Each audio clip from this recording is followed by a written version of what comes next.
안녕하세요, 장인택입니다. 아이오닉 6 시승 행사장인데요. 디자인을 잠깐만 차이를 좀 볼 텐데, 기본 모델이 있고 N9 모델이 있는데 가장 큰 차이가 이 뒤가 다른 거예요. N9은 약간 무뚝뚝하게 검은색으로 되어 있고 띵띵띵띵 이렇게만 되어 있는데, 기본 모델은 기존과 테일램프 구성이 좀 비슷합니다. 그리고 이번에 부분 변경을 통해서 덕테일 에어 스포일러가 들어갔었죠. 기존 모델은 여기 에어 스포일러가 이렇게 해가지고 좀 일부 이렇게 돌출형으로 되어 있었는데, 좀 더 매끈한 아이오닉 6의 디자인을 살리면서 공격학적인 성능도 뭐 괜찮아 보이는 뒷모습이 일단 N9이랑 기본 모델이랑 많이 차이가 있다. 근데 앞모습도 많이 차이가 있어요. 이제 기본 모델은 20인치 휠이 이렇게 생긴 거고, 앞모습도 딱 이렇게 되어 있는. N9을 잠깐 보시면은요, N9은 휠도 조금 더 스포티해 보이고 앞에도 딱딱 이게 아니고 이렇게 되어 있죠. 이렇게. 그래서 조금 더 세 보이게. 저 옆에 있는 기본 모델이랑 비교해 보면은 훨씬 더 세 보이는 이런 모습이고, 요 N9의 디자인이 아이오닉 6N도 거의 비슷합니다. 아이오닉 6N도 여기서 팬더 늘리고 앞바퀴가 약간 앞으로 좀 더 오고 뭐 요런 정도잖아요. 그래서 요 정도까지만 보고 오늘 시승을 해볼 텐데, 오늘의 시승 포인트는 스무스 모드라는 게 처음 들어갔대요. 전기차 탈 때 멀미 난다 막 이런 분들이 있었잖아요. 그게 가속 페달 확 밟으면 확 나가고, 가속 페달 딱 떼면 회생제도 확 걸리고 막 요런 것 때문에 멀미 난다라고 말씀하셨다 그러는데, 그거를 좀 개선했다고 합니다. 가속 페달 반응 속도도 조금 좀 더디게, 그리고 회생제동 걸리는 것도 조금 더 부드럽게 걸리게, 이렇게 해서 멀미 나는 거를 조금 해소한 스무스 모드 오늘 조금 기대가 됩니다. 그 외에도 많은 것들이 개선된 아이오닉 6 바로 타고 떠나보겠습니다. 고! 미디어 오토. 자, 아이오닉 6 N9입니다. 디자인을 잠깐 보면은요, 앞모습부터 확 바뀌었죠. 기존의 헤드램프가 요 위에 있을 때는 약간 옛날 아반떼 같은 그런 느낌도 들고 그랬는데, 주간주행등이랑 방향지시등 겸하는 것만 위에 올렸고, 헤드램프는 요 밑으로 내리면서 N9은 완전 강력해 보이죠. N9이나 아이오닉 6N이나 뭐 거의 비슷하게 생겼습니다. 밑부분을 다 검은색으로 이렇게 해놓으니까 상당히 강력해 보이죠. 그리고 이제 옆쪽으로 쫙 오시면은 20인치 휠 상당히 멋있습니다. 피제로 타이어고, 그리고 여기는 탄소 섬유 무늬로 되어 있는 휠이 상당히 또 강력해 보인다. 그리고 기존보다 이 길이가 조금 늘어났어요. 기존의 아이오닉 6N보다 일단 7cm 늘어났는데, 거기서 N9은 또 1cm가 더 늘어났어요. 예전에 아이오닉 6는 4.9m가 되지 않았는데 4.9m를 넘으면서 4,955인가 거의 5m가 됐는데, 이게 소나타보다 짧았다가 소나타보다 길어졌습니다. 소나타보다 더 큰 차가 됐다. 아마 길이가 7cm나 늘린 거는 앞에를 좀 더 날렵하게 하면서 앞에가 조금 늘어났고요. 그리고 뒤에도 범퍼 밑에 쪽 길이를 좀 더 늘리면서 길이가 7cm가 늘어난 것 같아요. 그거 외에도 요 밑에 검은색으로 되어 있는 요 디테일을 조금 더 늘렸죠. 문짝 아랫부분까지도 다 검은색으로 하면서 밑에 라인이 뒤로 가면서 조금 올라옵니다. 위에 지붕 라인은 또 뭐 요렇게 가기 때문에 마치 전체적으로 이렇게 물방울처럼 아주 공기역학적으로 보이죠. 실제로 공기저항 계수가 상당히 좋아요. 기존에도 뭐 0.21인가 그랬는데, 거기서 부분 변경을 하면서 더 좋아졌습니다. 0.206인가? 그래서 공기역학 같은 거를 더 좋게 하면서 주행 가는 거리 뭐 이런 것들도 더 길어졌어요. 물론 배터리도 배터리 사이즈 동일하고 무게도 거의 동일한데, 배터리 밀도를 높여서 예전에 77.4kWh 배터리가 84kWh 배터리가 돼서 후륜구동 모델 RWD 모터 하나 들어간 거는 주행 가는 거리가 562까지 나옵니다. 저희는 요거 이제 듀얼 모터, 앞에도 모터가 들어간 모델이기 때문에 주행 가는 거리가 시승차 받았을 때 배터리가 96%가 있었는데, 그때도 뭐 450 뭐 요 정도 나오더라고요. 요거는 84kWh가 들어간 큰 배터리가 들어가 있어서 가격도 좀 나가고, 그런데 배터리가 좀 작은 거 들어간 스탠다드 모델도 좀 더 가볍고 효율도 괜찮아요. 근데 예전에 스탠다드 모델을 샀을 때는 주행 가는 거리가 300 몇 킬로밖에 안 나오고 그랬었어요. 그때는 배터리가 43kWh인가 해서 배터리가 정말 작은 거였는데, 스탠다드 모델의 배터리 사이즈가 43에서 53kWh로 확 늘었어요. 그러면서 주행 가는 거리가 스탠다드 모델도 400km가 넘게 가기 때문에 스탠다드 모델을 사셔도 충분히 타고 다니는데 불편하지 않을 것이다. 스탠다드 모델은 5천만 원이 채 되지 않기 때문에 보조금까지 받으면, 보조금이 좀 많은 지역 가면은 3천만 원대에도 구입을 할 수가 있을 것 같아요. 물론 서울시에서는 4천만 원이 조금 넘을 것 같고, 여튼 디자인 상당히 깔끔하게, 앞모습이 진짜 나이스 체인지 정말 잘 바꿨고요. 그리고 아이오닉 6의 디자인은 원래도 이 진짜 모노 쉐입, 딱 하나의 덩어리밖에 없잖아요. 다른 차들은 여기 덩어리가 하나 있고 또 바퀴 쪽에 덩어리가 하나 있고 디자인이 좀 복잡한데, 아이오닉 6는 진짜 하나의 볼륨으로 그냥 다 다듬어 냈거든요. 그냥 매끈하게. 디자인이 정말 심플합니다. 정말 심플한 디자인인데, 이런데 유리창의 이 심플한 디자인을 깎아먹는, B필러도 툭 튀어나와 있고, 여기서 단차가 툭 있고 툭툭 있고 막 이런 거 지붕까지 약간 덮는 풀도어 방식으로 해서 이 도어 부위가 너무 복잡해진 게 디자인 심플하게 해놓고 이런 데서 복잡하게 해가지고 깎아먹는단 말이야. 근데 이제 이게 여기를 날렵하게 만들었기 때문에 타고 내릴 때 여기에 머리가 왔다 갔다 하잖아요. 머리가 드나드는 공간을 조금이라도 더 확보하기 위해서 도어 방식을 뭐 이렇게 할 수밖에 없었다라고 얘기는 합니다. 부분 변경 때는 좀 개선될 줄 알았는데 요거는 개선을 안 하고 앞부분 개선하고 뭐 뒷부분도 좀 개선이 됐죠. 조금 공기역학적으로 뒷범퍼를 조금 늘려서 공기역학적으로 개선이 되고 N9은 특히 이제 여기를 그냥 검은색으로 그냥 똥똥똥똥 이것만 넣어서 기존의 아이오닉 6랑 뒷모습도 확 차별화됩니다. 기존의 아이오닉 6는 여기에 에어 스포일러가 좀 뭔가 하나 얹어져 있는 듯한 에어 스포일러였는데 여기를 심플하게 매끈하게 다듬고 오리 엉덩이처럼 이렇게 쫑긋 올라오는 에어 스포일러를 달아서 뒷부분이 훨씬 더 매끈해졌어요. 이게 공기역학적으로 더 우수하지 않을까 생각이 드는데 일단 외관 여기까지 보고 실내로 들어가시죠. 띠리링 띠리링. 잠시 광고 보고 갈게요. 속도는 빠르게, 혜택은 빵빵하게, 비교원 모델로 아름답게 마무리하겠소. 비교원.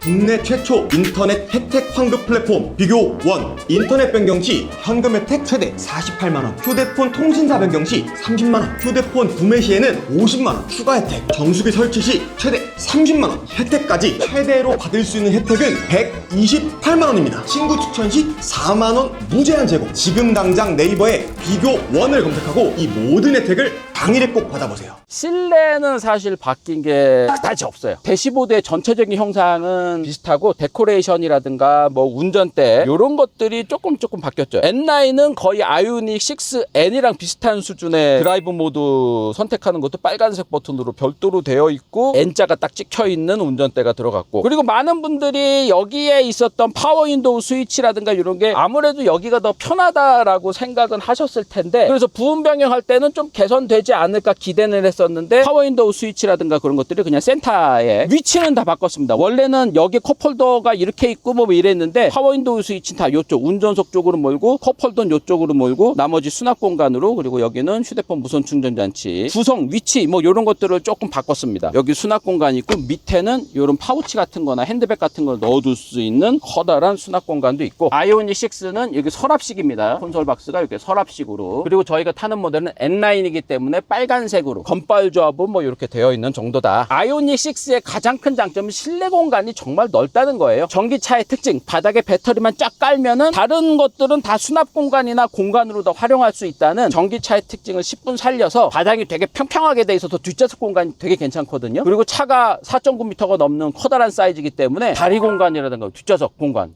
넉넉합니다. 뒷좌석 공간이 그랜저보다도 넓지만 그래도 제가 가족을 태운다 그러면 제가 좀 타이트하게 앉아서 요 정도 앉아서 운전을 할 텐데 이 상태 그대로 뒤로 가볼게요. 자, 진짜 넓어요. 진짜 넓어. 와, 딱 앉으면은 여기 주먹이 4-5개 들어가요. 여기 엄청 넓어. 장진택 이 90kg 아저씨가 헐렁하게 이렇게 막 들어간다. 다리를 쭉 뻗고 앉아도 뭐 괜찮아. 다만 바닥에 배터리가 있어서 앞시트를 바닥으로 가장 낮춰 놓으면은 여기 발 들어갈 공간은 없어요. 하지만 뭐 워낙 넓기 때문에 발을 그냥 이렇게 뭐 이렇게 그냥 쭉 뻗고 있기에도 뭐 불편하지 않고요. 에어컨 송풍구라든가 뭐 수납 공간, 그리고 도어 쪽에도 뭐 수납 공간을 여기 뭐 여기 이렇게 잘 살려놨습니다. 그리고 뭐 팔걸이도 뭐 있고, 다만 이제 요 디자인을 날렵하게 살리려다 보니까 머리가 약간 스치죠. 근데 요건 이제 엉덩이를 확 집어넣고 앉았을 때 머리가 스치는 거고, 보통은 이제 이렇게까지 안 앉고 요 정도 앉잖아요. 여기도 약간 스치긴 한다. 그래도 앉은 키가 큰 분들은 머리가 닿겠어요. 머리 위 공간은 조금 타이트하다. 트렁크를 잠깐 가볼까요? 자, 트렁크는 여기에 있는 버튼을 딸깍 누르면 열리는데 뒷부분을 날렵하게 만들어서 트렁크 공간이 그렇게 넓진 않습니다. 그냥 요 정도의 트렁크 공간에 바닥을 들추면은 또 다른 수납 공간이 좀 있고, 요 수납 공간도 그렇게 넓진 않고, 근데 요걸로 트렁크가 좁다 그러면은 여기서 요걸 잡아당기기만 하면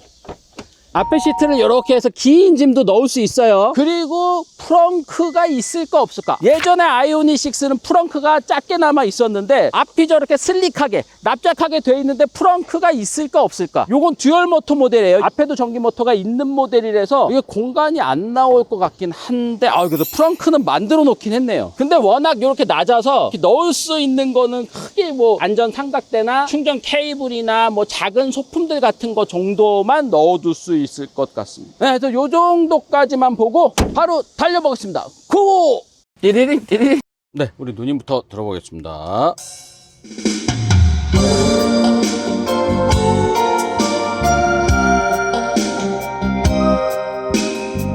이게 보스가 이게 아이오닉 5나 뭐 이런 차에 보스 들어간 거랑 뭐 같은 보스일 텐데 보스가 조금 맹맹하게 들리는 듯한 느낌이 있어요.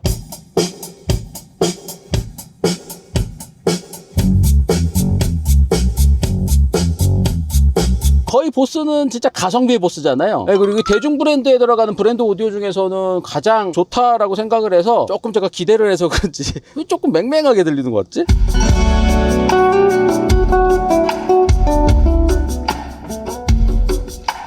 네, 그래서 뭐 기대 이상은 해주는 보스 오디오.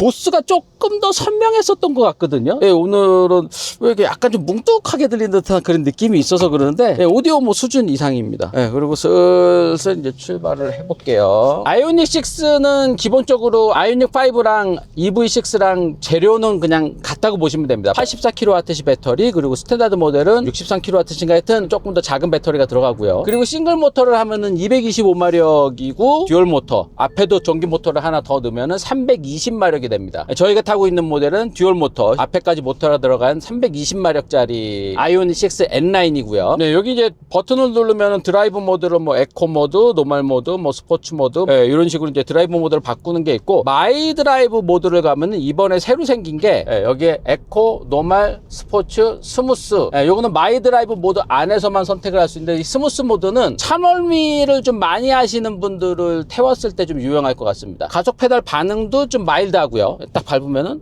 느긋하게 가속이 되고요. 회생제동도 슬쩍 걸립니다. 가다서다 할 때 울컥울컥 하기 때문에 차멀미가 난다 뭐 이러시는 건데 그게 또 전기차의 단점이기도 하고 그랬었잖아요. 근데 이 스무스 모드는 그런 거를 좀 해소해서 좀 부드럽게 가속되고 회생제동도 좀 더 부드럽게 걸립니다. 저는 이제 노멀 모드를 놓고 오돌도돌한 데를 들어가 보겠습니다. 여기를 제가 보통 한 20km 약간 넘게 이 오돌도돌한 데를 가는데 에어 서스펜션이 있는 차도 아니고 서스펜션 감쇄력을 조절하는 장치가 있는 것도 아니고 거의 그냥 기본형 서스펜션이 들어가 있는 차기 때문에 오돌도돌함이 좀 들어옵니다. 엉덩이에 그 오돌도돌함도 좀 느껴지기도 하고요. 그리고 서스펜션 세팅이 뭐 부드럽거나 이쪽보다는 조금 팽팽한 쪽이에요. 차를 좀 잘 잡아주는 세팅이고, 전기차가 무게가 2톤 정도 되고 막 이러기 때문에 이거를 부드럽게 하면은 2톤이나 되는 차를 잘 잡기가 이렇게 쉽지가 않았던 것 같아요. 그래서 소나타나 뭐 그랜저 이런 거보다 조금 팽팽한 느낌이에요. 차가 좌우로 막 이렇게 울렁울렁거리는 거는 잘 잡아주는 세팅이다. 그래서 가속 방지턱을 조금 넘어 보겠습니다. 시속 50km 정도로 이렇게 넘는데 잘 넘잖아요. 서스펜션이 좀 팽팽하기 때문에 딱 넘고 나서 출렁출렁거리지 않고 딱 잡아주잖아요. 그리고 서스펜션이 부드러운 차는 넘고 나서 앞은 주저앉고 뒤는 튕겨서 올라가기 때문에 차가 앞을 받고 있는 듯한 그런 느낌을 받을 수도 있거든요. 근데 이거는 서스펜션이 좀 팽팽한 세팅이기 때문에 딱 바로 잡고 그러기 때문에 좀 단정하게 넘는 듯한 느낌이 들어요. 전반적으로 출렁출렁거리는 그런 안락함이나 이런 쪽보다는 완전 스포츠 드라이빙은 아니고 약간 좀 스포티한 세팅 쪽으로 아이오닉 5보다는 아이오닉 6가 조금 더 스포티한 쪽인 것 같아요. 아이오닉 5는 요거에 비하면 조금 더 안락한 느낌이라는 생각이 듭니다. 그 중간에 EV6 정도가 있는 것 같고 그래요. 자, 코너링이 무게가 있으니까 조금 언더스티어 느낌도 좀 나요. 과진입했을 때는. 근데 무게중심이 바닥에 딱 깔려있고 배터리가 바닥에 딱 깔려있는 그 느낌, 그리고 배터리를 딱 지지하기 위해서 차체 강성이라든가 이런 것도 아주 든든한 느낌, 핸들링 하는 게 약간 스포츠 세단 느낌이 나요. 급하게 코너링 들어갈 때도 매끈하게 팽팽한 원을 그리면서 똘똘하게 이렇게 쭉 들어갑니다. 뭐 이렇게 가다가 갑자기 앞에 뭐 고라니가 나타나거나 앞에 박스가 있거나 그러면은 피해야죠. 아주 문제없이 피합니다. 무게는 2톤이나 되는데 몸놀림이나 이런 거는 1.5톤 정도 되는 준중형급 스포츠 세단 정도의 가뿐한 몸놀림까지도 나와요. 저희가 시승을 할 때는 조금 과한 상황에서 시승을 해요. 부드럽게 몰고 살살 몰고 막 이러는 상황에서는 안 좋은 차가 없습니다. 슬슬 몰고 다니고 슬슬 느긋하게 했을 때는 중국 차도 다 좋아요. 이제는 이렇게 슬슬 몰 때도 차가 이상하고 그러면 차 그만 만들어야죠. 짧은 시간에 뭔가 이 차에 대해서 대해서 파악한 거를 좀 전해드려야 되고 뭐 이러기 때문에 코너링도 조금 과하게, 과속방지턱도 발견 못해서 으악 하고서 넘을 때 있고, 급차선 변경도 진짜 급하게 이렇게 해야 될 때 있잖아요. 요럴 때 차들의 성격 차이라든가 좋고 나쁨의 차이라든가 그런 게 조금 보일 때가 있거든요. 그러다 보니까 조금 과한 상황에서의 이런 느낌을 말씀드리는 거지, 일반적으로 살살 볼 때는 코너링 안 좋은 차나 뭐 과속방지턱 이상하게 넘는 차나 뭐 이런 차는 없습니다. 살살 볼 때도 차가 이상할 정도의 차는 진짜 2000년대 초반까지만 좀 봤었지 그 이후로는 본 적이 없어요. 가속감이라든지 뭐 이런 거는 좋네요. 320마력만 돼도 진짜 고성능 차잖아요. 내연기관 시절에 320마력 그러면은 막 우와 그러던 파워였어요. 지금 전기차 시대 때는 320마력이 좀 만만해 보이긴 하지만 웬만한 스포츠 드라이빙 다 되는 정도의 파워입니다. 요 320마력으로 2톤 정도의 이 차를 시속 100km까지 5.1초 정도의 가속한다 그러는데 진짜 가능한지 여기서 간단하게 해볼게요. 저희가 시승 행사 중에 1시간 반 안에 다 이거를 해야 돼가지고 여기서 간단하게 해보겠습니다. 하나, 둘, 셋.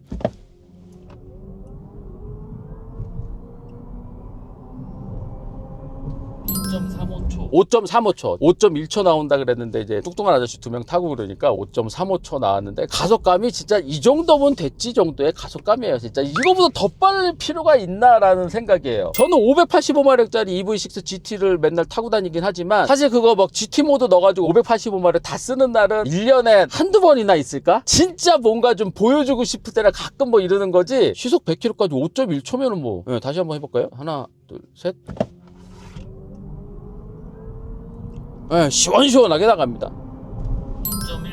5.14초도 나오고 2명 아저씨 태우고도 뭐 자동차 회사에서 얘기한 정도의 가속감이 그냥 나와요. 보통 내연기관 차들 급가속하면은 시속 100km까지 뭐 10초, 조금 빠른 차가 뭐 7초 뭐 요 정도이기 때문에 전기차를 사시면은 훨씬 더 시원시원하게 몰고 다닐 수 있습니다. 변속기 이런 게 없잖아요. 그냥 밟으면은 쭉 가잖아요. 훨씬 더 매끈하고 시원시원하게 가속되는 게 이 전기차의 장점입니다. 자, 그리고 회생제동을 3단계로 조절을 하는데 회생제동 0단계는 회생제동 없다라고 생각하시면 돼요. 근데 스르륵 밀려나갑니다. 3단계 제일 세게 해놓으면은요 약하게 브레이크를 잡는 느낌이 들어요. 그리고 이게 귀찮다 그러면은 이제 이쪽으로 오랫동안 이렇게 하고 있으면 오토가 되거든요. 오토 모드가 되면은 앞차와 거리 감지해서 회생제동이 덜 걸렸다가 세게 걸렸다가 뭐 요거를 다 조절을 해줍니다. 알아서. 근데 이 알아서 회생제동 조절해주는 이게 다 이제 인공지능 AI가 요거를 알아서 조절을 잘 해줘야 되잖아요. 근데 요 AI 쪽으로 넘어가면은 요게 테슬라가 잘해 이거를. 현대자동차가 아직까지는 요 AI 요게 약간 이제 학습 능력이 테슬라에는 못 미쳐. 테슬라도 앞차와 거리 감지해가지고 회생제동 조절하고 뭐 이러는데 꽤 부드럽거든요. 근데 현대기아 차는 여기서 지금 회생제동을 앞에 없을 때 회생제동 요 정도 걸립니다. 요 정도. 약간 안 걸리는 것 같아요. 앞에 없으니까. 근데 앞에 있을 때는